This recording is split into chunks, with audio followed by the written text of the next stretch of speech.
ఆధ్యాత్మిక మిత్రులందరికీ కూడా మీ యోగానంద శర్మ ఎంవైఎస్ ఆస్ట్రో భవిష్యత్ దర్శిని. మిత్రులారా, ఈ ఛానల్ని సబ్స్క్రైబ్ చేయండి. ఇలాంటి కార్యక్రమాలు మీ ముందుకు తేవడానికి చేయూతనిచ్చినటువంటి వారు అవుతారు.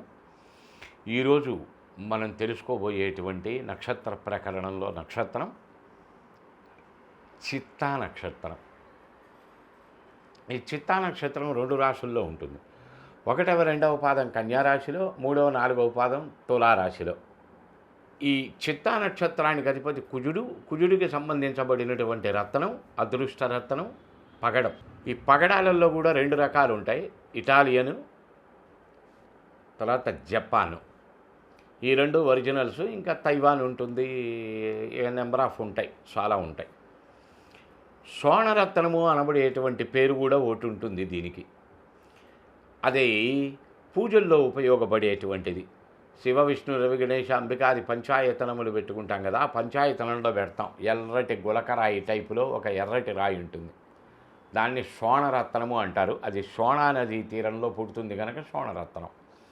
నర్మదా నదీ తీరంలో పుడుతుంది కనుక నర్మద బాణం సాలగ్రామం. అలాంటిదే ఇది కూడా పూజలో పెట్టుకునేటువంటిదే. స్వర్ణరత్నము అని పేరు.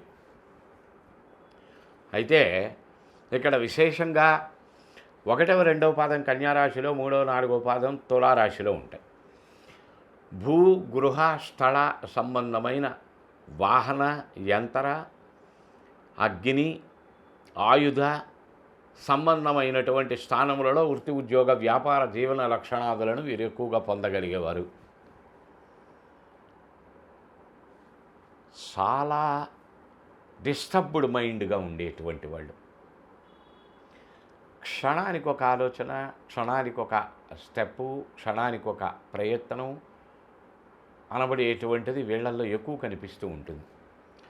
మనకి ఈ నక్షత్ర ప్రకరణం చెప్పేటువంటి విధానంలోనే ముహూర్తాలు గట్రా చెప్పేటువంటి విధానంలో పంచాంగ భాగంలో చిత్తాగమన వర్జయత్ అని చెప్తుంది. చిత్తా నక్షత్రం రోజు ప్రయాణాలు పెట్టుకోవద్దు అని. అంటే ఈ ప్రయాణాలు ఎక్కువ చేస్తూ ఉంటారు వీళ్ళు.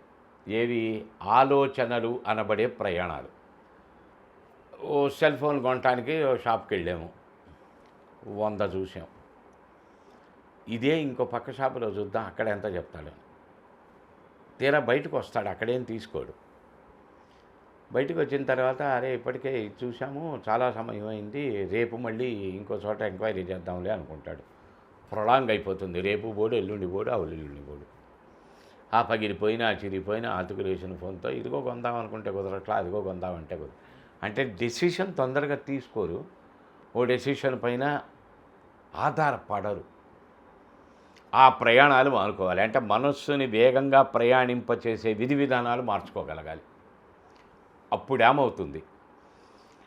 హస్తా నక్షత్రం దగ్గరికి వస్తే చంద్రగ్రహ బలం పెంచుకోవాలన్నాం. ఇక్కడ కుజగ్రహ దగ్గరికి వచ్చేసరికి ఇక్కడ రాశి బలం పెంచుకోవాలి.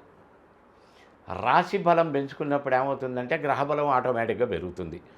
ఒక్కొక్క నక్షత్రానికి నక్షత్రాధిపతిని బలం చేసుకోవాలి, కొన్నిటికి రాశ్యాధిపతిని బలం చేసుకోవాలి, కొన్నిటికి లగ్నాధిపతిని బలం చేసుకోవాలి. అట్లా ఫర్ ఎగ్జాంపుల్ ఇంట్లో అమ్మ నాన్న అక్క తమ్ముడు ఇంతమంది ఉన్నారు.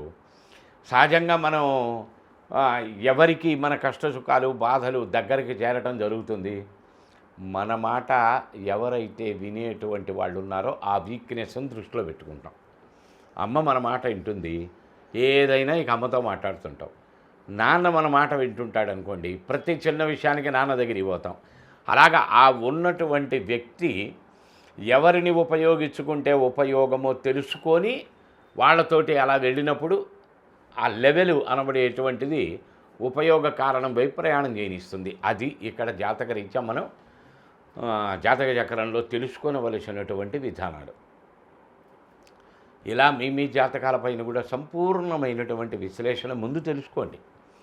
శ్రీపీఠం రుద్రాక్షశాల నవరత్న ఎంపోరియం మణికొండ హైదరాబాదులో సుస్పష్టంగా కుండబద్దలు కొట్టినట్టుగా మీ జాతక భావాలని ఉన్నట్టు తెలియజేస్తారు. నివారణలు చెప్తాం జరుగుతుంది.